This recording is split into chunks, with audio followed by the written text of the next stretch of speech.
Шалқан ертегісі. Ерте бір заманда атай мен әжей өмір сүріпті. Олар бағбан еккен және олардың бақшалары бар екен.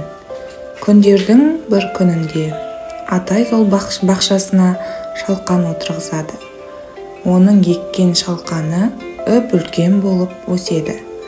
Атай оны бір күні жерден суырып алмақшы болады. Ары бері тартады, бірақ ол шалқанды шығара алмайды. Атай көмекке әжейді шақырады. Әжей атайдан, атай шалқаннан ұстап арлы-берлі тартады, бірақ тағы да оны орнынан қозғалта алмайды. Әжей көмекке кішкентай немере қызын шақырады. Немересі әжейден, әжей атайдан, атай шалқаннан ұстап ары-бері тартқылайды, бірақ тағы күштері жетпей шығара алмайды. Бір уақытта кішкентай немере қызы итін шақырады.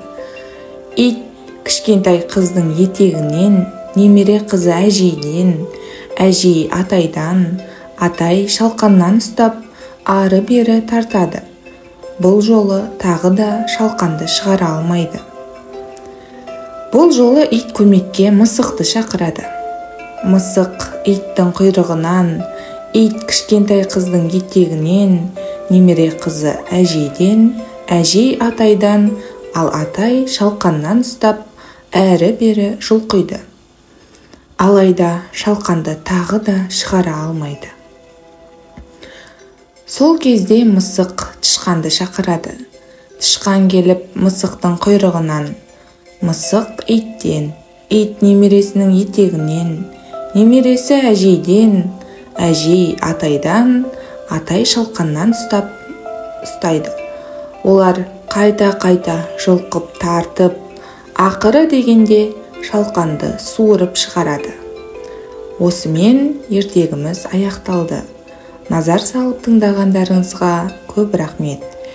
Егер шалқан мультфильмі сізге ұнап жатса, лайк басып, достарыңызбен бөлісіп, каналымызға жазылып кетіңіз.